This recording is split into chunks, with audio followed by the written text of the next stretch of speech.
The great hall on Pluto was cold. It was not the cold of a natural world, but the deep, still cold of a machine that was built to be perfect. The walls were made of a crystal that seemed to drink the light, and the air smelled of nothing at all. In this room, the leaders of the Galactic Council gathered. They were many different shapes and sizes. Some were tall and thin with long limbs. Others were short with thick skin. They all looked at the main speaker, Grand Viceroy Kalarn. Kalarn was a tall being, with scales that shifted color from a dull green to a sharp gray as he moved. He stood on a high platform, his large, dark eyes looking over the council. He was proud. The screen behind him showed a beautiful blue and white planet. Earth. The pacification of the third planet, designated Terra, is complete, Kalarn said, his voice a low hum that filled the quiet room. Their military forces, what little there were of them, have been dissolved. Their leaders have signed the terms of surrender. The human species is now a protected client race of the Cathar Imperium. They are no longer a sovereign power. A wave of soft clicks and whispers moved through the council. Most of them were pleased. Conquering a new world, especially one as resource-rich as Earth, was always a good thing. It made the Empire stronger. Counselor Valora, a being with soft feather-like appendages and large, thoughtful eyes, shifted in her seat. The reports mentioned significant initial resistance, Viceroy. Is the population truly pacified, or are they simply waiting? Kalarn made a sound that was like dry leaves rubbing together. A laugh. The resistance was a brief, fiery explosion. Impressive for primitives, but it is over. They burned their spirit in those first days. Now they are empty. They tend to their ruins. They are broken. To prove his point, he gestured with a long three-fingered hand. We have brought their representative. She will confirm this. A small door opened on the side of the great hall. Two large Cathar guards walked in. Between them was a human woman. Her name was Li Min. She was not what the council expected. They had seen human soldiers in briefings, their faces hard and angry. This woman was small. She wore a simple gray robe that was too big for her. Her black hair was straight and fell around a face that showed no emotion. Her eyes were fixed on the floor. She walked without making a sound. She was led to the center of the room in front of the council's great curved table.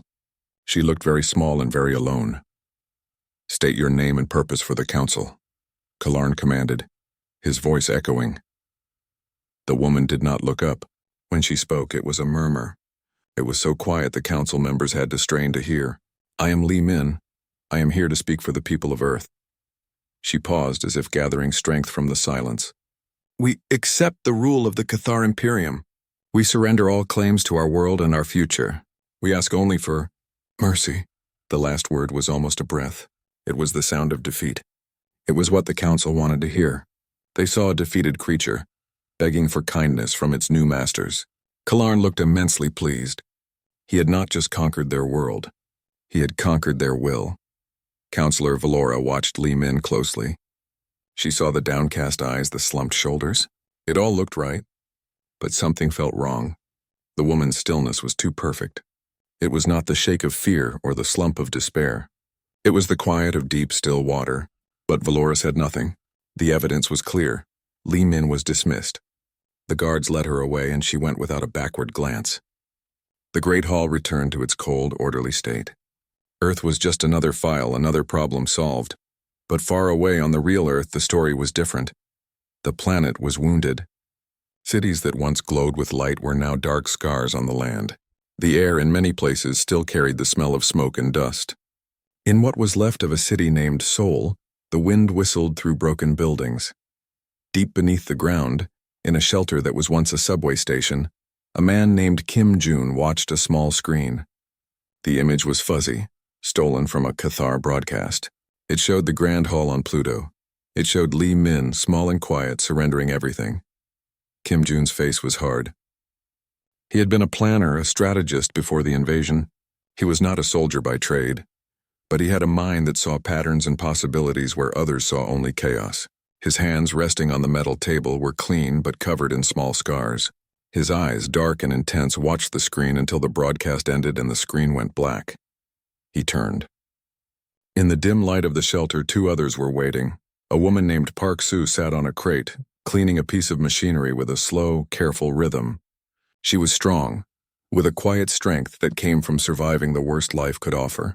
She did not look up from her work, but her whole body was listening. A younger man, Choi-un, was bent over a table covered in wires and computer parts. His fingers moved quickly, connecting and disconnecting things. He was the one who had stolen the broadcast signal. He was the one who kept their secret network of communication alive. Kim Jun did not speak for a long moment. The only sound was the soft scrape of Park Soo's cloth and the faint hum of Choi-un's equipment. Finally, Kim Jun stood up. He walked to a large, old-fashioned map pinned to the wall. It was a map of the city, but it was covered in new lines and symbols drawn by hand. It showed Cathar patrol routes, supply depots, and communication towers. He looked at the map, then back at his two companions. "It begins," he said. His voice was low and steady. It was not a shout of victory or a cry of anger. It was a simple statement of fact. Park Soo finally looked up from her work. She gave a single, sharp nod. Her eyes met Jun's, and in that look there was a complete understanding. They had been waiting in the dark for this signal. Choi-un smiled a thin, hard smile. "The ghosts are ready to wake up," he said. On the surface, Earth was quiet and conquered. The Cathar patrols walked the streets, their heavy boots echoing in the silence. They saw a broken people shuffling through the ruins, their heads down. They saw no threat. They did not see the wires that ran through the rubble, connecting hidden devices. They did not hear the silent messages being passed through old power lines and buried fiber optic cables. They did not feel the anger that was not gone but had been turned into something else, something patient and cold. Lee Min had played her part. She had shown them the face of surrender. She had given them the words they wanted to hear. Now Kim Jun, Park Soo, Choi-un, and thousands like them would show them the truth. The war was not over. It had just changed. The first move had been a whisper. The next moves would not make a sound at all. The silence on Earth stretched into months. To the Cathar occupiers, it was the silence of defeat. They built their sleek metallic structures next to the broken human buildings. They walked the streets in ordered patrols, their weapons held ready, but there was nothing to shoot. The humans were docile. They worked. They obeyed. They looked at the ground. Grand Viceroy Kalarn received his reports in his new office, a tall tower that overlooked the ruined city of Seoul. He was pleased. The pacification was a complete success. He wrote as much in his weekly message to the Galactic Council. He called Earth a model client world. Then the lights went out. It was not a big thing. In a sector of the city that housed the Cathar command staff, the power grid flickered. For 10 seconds, the lights in the administrative building dimmed and died, then hummed back to life. An annoyance. The Cathar technicians scanned their systems. They found no cause. They blamed it on the primitive human power grid they had connected to their own advanced systems. It was like a giant trying to use a child's tool. Sometimes it just broke. A few days later, a different problem happened. A supply transport. A large hovering vehicle was following its programmed route to a northern outpost. The route was simple and direct, but the vehicle's navigation system glitched. It recalculated. It led the transport down a narrow, crumbling mountain road that had not been used in years. The road ended at a cliff. The transport could not turn around. It was stuck for 2 days before a recovery team could reach it. The Cathar commander of the outpost was furious. The technicians again found no error in the vehicle's programming. They decided the human mapping data was flawed. Then came the sounds. In the main communication center, a Cathar officer was monitoring standard fleet channels. Suddenly, a low, sad sound filled his headset. It was a single-stringed instrument, playing a slow and lonely melody. It was a human song, something old and full of a feeling he did not understand. It lasted for a full minute before the channel cleared. The officer felt a strange chill. Across the planet, these small events kept happening. Water purifiers in Cathar habitats would switch to a different filtration cycle for an hour, making the water taste flat and metallic. The climate control in a barracks would suddenly drop a few degrees, making the reptilian Cathar slow and sleepy. These were not attacks. They were irritations, like a buzzing insect you could not find. Viceroy Kalarn dismissed it all. "These are the growing pains of a conquered world," he told his worried subordinates. "Their technology is a chaotic mess. It is infecting our own clean systems. We will purge it in time. But Counselor Valora, who was still on Pluto, read the reports with growing unease. The glitches were small, but they were everywhere. And they only ever affected the Cathar. The human sectors, from what the sensors showed, had perfectly stable power and water. That did not feel like chaos. It felt like a pattern. Deep underground in the Seoul subway shelter, Choi Yoon smiled at his screen. He was looking at a complex map of the city's old digital networks. He called it the Ghost Net. It was the leftover spirit of the human internet, the traffic systems, the power grid, all the digital chatter that the Cathar thought they had turned off.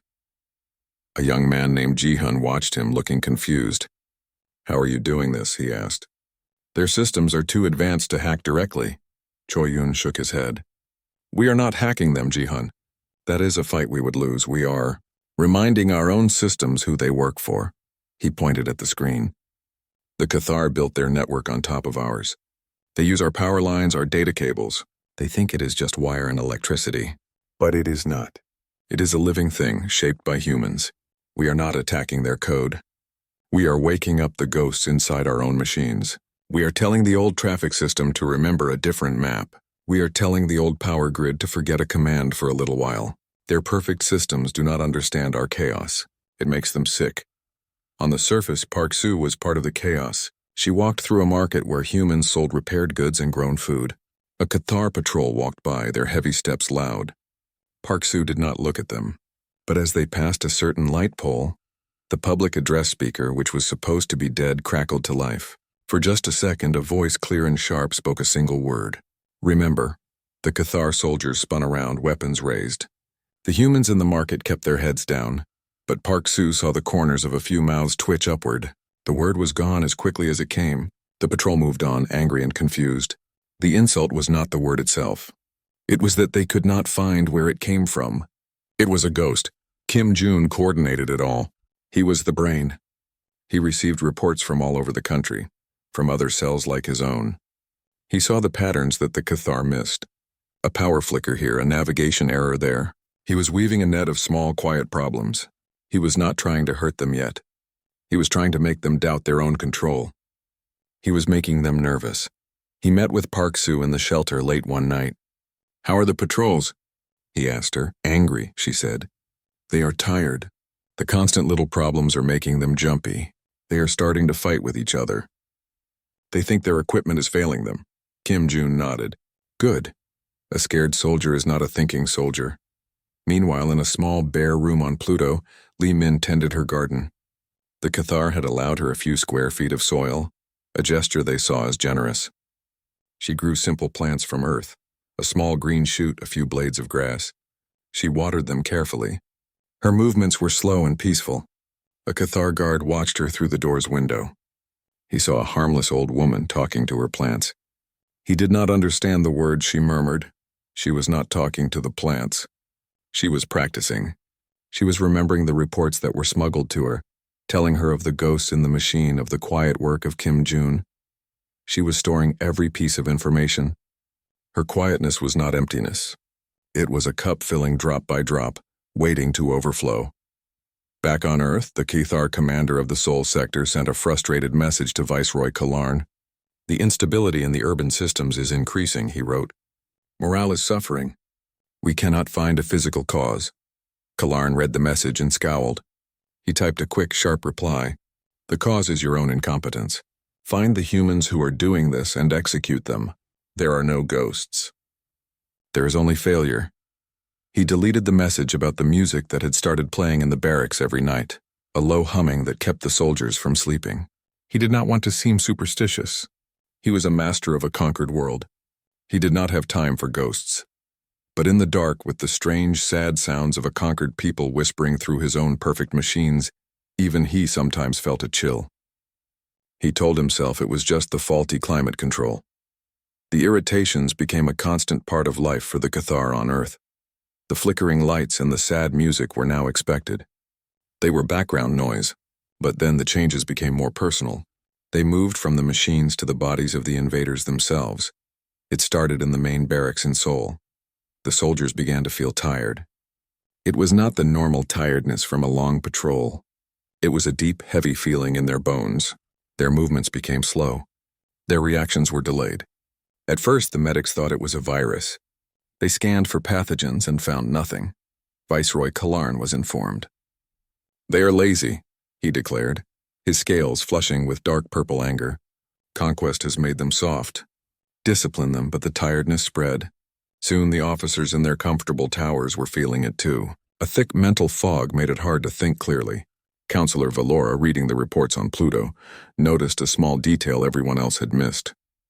The environmental controls in the human sectors were listed as manual and variable, but in the Cathar sectors, they were listed as optimal and stable. She requested a deep-level analysis of the air. The report came back. The oxygen level in the Cathar habitats had been subtly lowered. The nitrogen mix was slightly off. The changes were tiny, well within safety limits for most species. But for the Cathar, whose biology was very sensitive to atmospheric pressure and composition, it was just enough. It was like living high in the mountains. It made them slow and perpetually out of breath. Their perfect systems were giving them perfectly tainted air. Then came the food. The Cathar did not eat human food. They used synthesizers that broke down local organic matter and rebuilt it into a nutritious paste. It was bland but efficient. Now a strange thing happened. The paste began to taste different. A metallic bitter flavor filled every meal. Worse, after eating, many Cathar began to feel a low, buzzing anxiety. They had bad dreams. They saw movement in the corners of their eyes. Fights broke out over small insults. The Cathar technicians tore apart the synthesizers. They found nothing wrong. The machines were working perfectly. The problem was in the programming, in the very recipe for the food. Someone had introduced a new compound, a subtle chemical derived from a common earth mold. It was not a poison. It was not deadly. But it played tricks on the Cathar mind, making them paranoid and fearful. The Cathar were not being attacked with weapons. They were being attacked with the planet itself. The air and the food, the two things they needed to live, had been turned against them.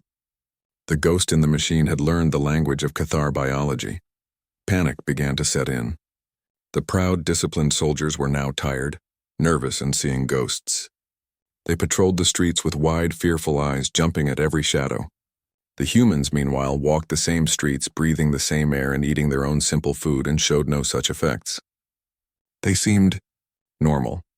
An urgent message was sent to the Galactic Council. Viceroy Kalarn was forced to stand before them again, this time via a shimmering communication screen. He tried to blame human sabotage, but his words were slurred with his own tiredness. "This is not sabotage, Viceroy," Counselor Valora said, her voice sharp. "This is a calculated biological and psychological campaign. They are using the environment as a weapon. You said they were broken. Broken things do not do this." There was only one human they could ask. Li Min was brought once more to the cold crystal hall on Pluto. She looked the same. Small, quiet, dressed in gray. But this time she did not look at the floor. Her eyes were calm as she looked at the worried faces of the council. Viceroy Kalarn, his image on the screen, was furious. "What have your people done?" he snarled. "The air, the food? Confess." Li Min was silent for a moment, letting his anger echo and die in the large room. When she spoke, her murmur was still soft, but it now carried a sharp edge that cut through the air. "You live on our world," she said, her gaze fixed on Kalarn's image. "You breathe our air. You eat what grows from our soil." She took a small step forward. "You are learning its language. It is a harsh teacher." The council fell completely silent. The meaning of her words settled on them like a heavy weight.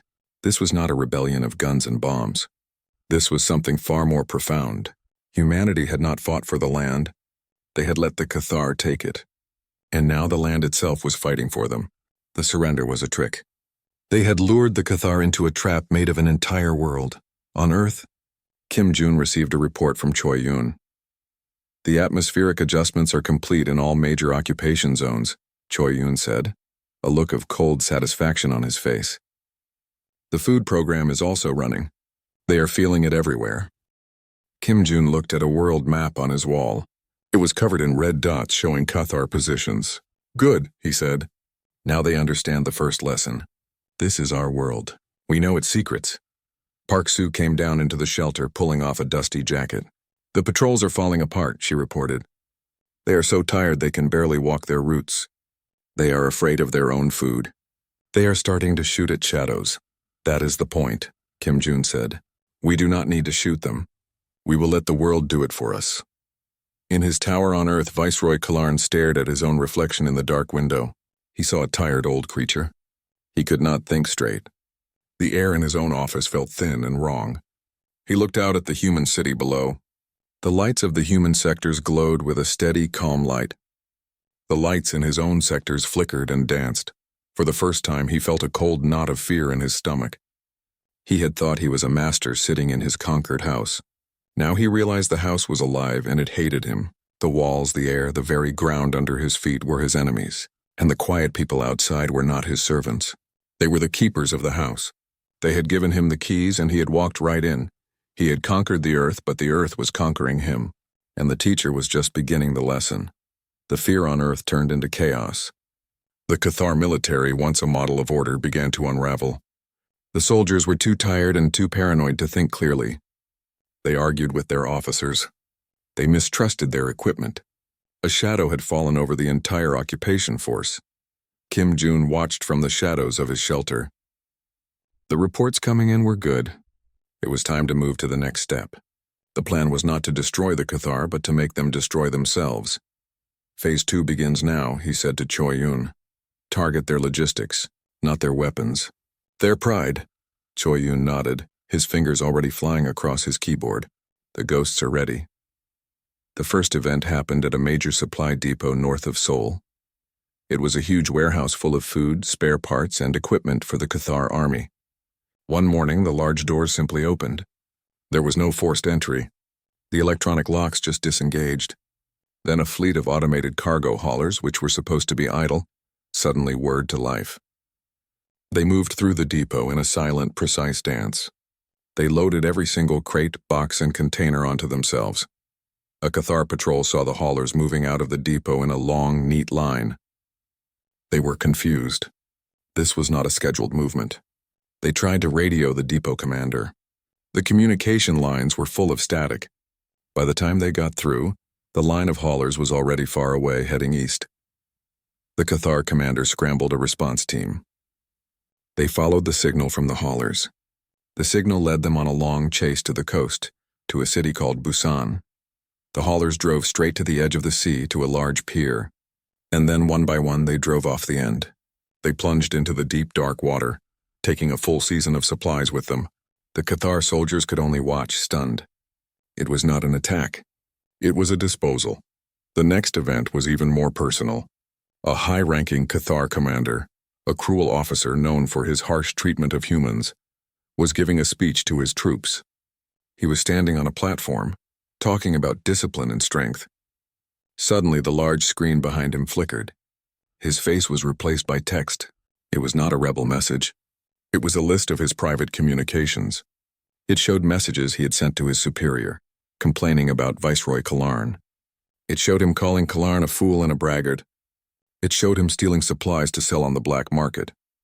The commander stared at the screen, his mouth open in shock. His troops looked from the screen to him, their faces showing confusion and anger. The commander's authority vanished in that moment. He was not a strong leader. He was a liar and a thief. The recording of his shame was then broadcast to every Cathar terminal on the planet. He was relieved of duty an hour later, but the damage was done. Mistrust spread through the ranks like a poison. If he was corrupt, who else was? Viceroy Kalarn was enraged. His perfect occupation was becoming a joke. His soldiers were tired and scared. His supplies were vanishing. His officers were being publicly shamed. He could not fight an enemy he could see. He decided to create an enemy he could fight. He gave a brutal order. The human city of Busan has supported this rebellion. It will be made an example. Order the orbital destroyer Swift Judgment to commence bombardment. Raise it to the ground. The order was sent. On the bridge of the Swift Judgment, high above Earth, the captain received the command. He was a loyal officer. He input the coordinates. His crew prepared the ship's powerful plasma cannons. The targeting system locked onto the city below. The captain placed his hand on the firing control. On my mark, he said. A light on his private communication panel began to blink. It was a high-priority encrypted message. It was from Viceroy Kalarn's own personal channel. The captain paused. He opened the message. It was not text. It was a live video feed. The video was shaky at first, then it focused. It showed a street. The captain recognized the street. It was the main avenue of his own home city on the Cathar homeworld. The video showed his house, the front door of his house. The video zoomed in on the window. Inside, he could see his 2 children playing on the floor. A cold terror gripped the captain's heart. Then, a single line of text appeared over the video. "Look to your own sky." "Captain?" The captain's head snapped up. "Scan the space around our homeworld, now!" He shouted to his communications officer. The officer worked frantically. A new image appeared on the main screen. It showed the Cathar homeworld, a beautiful blue and green planet, and in the space above it, surrounding it, were hundreds of small objects. They were old human mining drones, the kind used to harvest asteroids. They were cheap and simple, but they had powerful engines, and they had arranged themselves into a perfect formation, a giant crude targeting reticle, pointing directly at the capital city. They were not armed with plasma cannons. They were just rocks with engines, but if they all fired their engines at once and plunged toward the planet, it would be like a rain of fire. It would be an extinction-level event. The captain stared at the screen. His hand was still on the firing control for the city of Busan. He could destroy it with a single command. But if he did, his own world, his own children, would be destroyed in return. His hand trembled. He slowly pulled it away from the control. "The bombardment is canceled," he said, his voice a hollow whisper. "Stand down all weapons." Back on Earth, Kalarn was waiting for the confirmation of the city's destruction. It did not come. He tried to contact the Swift Judgment. There was no answer. Then his own private terminal chimed. A message. It was from Li Min. The message was simple. "Your children are watching this broadcast from the homeworld, are they not? Look to your own sky, Viceroy." Kalarn felt the world drop out from under him. He ran to his window, looking up at the sky as if he could see his homeworld. He understood. The humans had not just been fighting on Earth. They had reached across the stars. They had held a knife to the throat of his entire species. He had ordered the destruction of a city. They had answered with the threat of genocide. He sank to his knees. The war was over. He had lost, and he had not even seen the army that defeated him. The Galactic Council chamber was in a state of panic that it had never known. The calm, ordered discussions were gone. Now voices overlapped in sharp, fearful tones. Screens showed the terrifying image from their homeworld. A constellation of human drones poised to fall like a hammer. They had received the same message as the Viceroy. They knew their families were living under that reticle. Viceroy Kalarn was brought before them, not as a conqueror but as a prisoner. His scales were dull. He stood slumped, the image of a broken leader. He had failed in every way. "The drones. Can we stop them?" One counselor cried out. A military advisor shook his head, his limbs trembling. "Their formation is too dispersed. Their commands are on a closed loop. If we attack one, they all fall. If we try to jam the signal, they all fall. The humans have built a perfect dead man switch. We cannot touch it." All eyes turned to the only human in the room. Li Min stood in the center of the chamber, waiting. She had been brought there under guard, but the guards now seemed to be protecting the council from her, not the other way around. She was still dressed in her simple gray robe. Her hands were folded in front of her. Her face was a calm mask. The head of the council, an old being with a voice that usually commanded silence, spoke to her. "You must call them off. This is madness. This is the act of monsters." Li Min did not reply. She simply watched them. Kalarn could not take the silence. His pride, all he had left, was in ruins. He stumbled forward, pointing a shaking finger at her. "You are defeated," he screamed, his voice cracking. "You have lost. Beg for mercy. Beg for it, and we might grant your people a quick end." The chamber went quiet. This was the moment.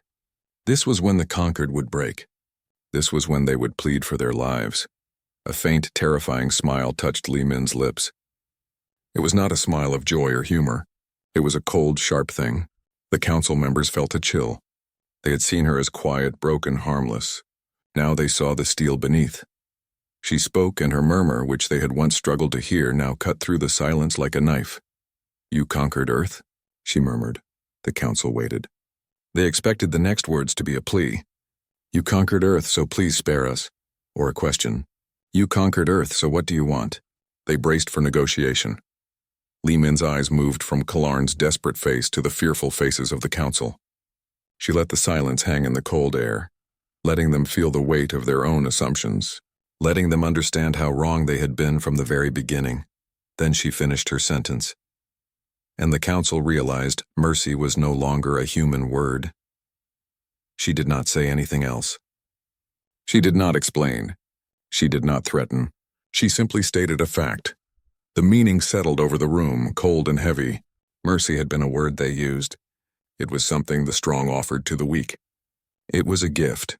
They had offered none when they invaded. They had burned cities and broken nations. They had taken Li Min's world and called it pacification.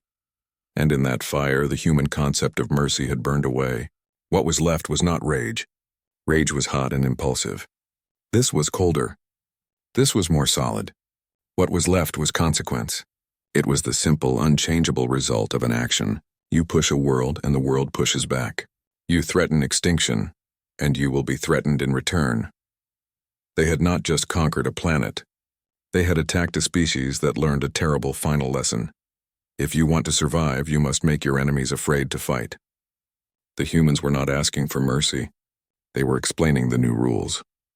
On Earth, Kim Jun stood at the entrance to the subway shelter, looking up at the sky.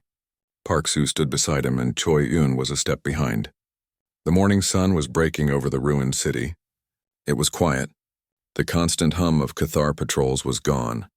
A message came through on Choi Eun's small device. It was one word from their contacts on Pluto. Done. Kim Jun let out a long, slow breath. He did not smile. There was no celebration. He looked at the broken buildings, the scars of the invasion. He looked at the sky where the threat to the Cathar homeworld still hung, a promise kept. It is over, Park Soo said, her voice quiet. No, Kim Jun said. It is not over. It will never be over, but now it is our turn. The war is finished. The reclamation has begun. He turned and walked back into the shelter, ready to start the long, hard work of rebuilding. He knew the Galactic Council would not bother them again. The drones in the sky would remain for years, a silent reminder, a border that could not be crossed. Back in the council chamber, no one moved. Li Min's words hung in the air. The council finally understood. They had not been fighting an army. They had been fighting an idea. The idea that some creatures, when pushed to the edge, do not fall over. They grow claws. Li Min stood patiently waiting for their answer. She was not a prisoner. She was an ambassador from a power they now feared. She was the voice of a people who had erased mercy from their dictionary and replaced it with a single unwavering command: survive. The silence was her victory. The fear in their eyes was her treaty. The war was over, and the humans had won without firing a single shot. They had won because they were willing to do what the council was not. We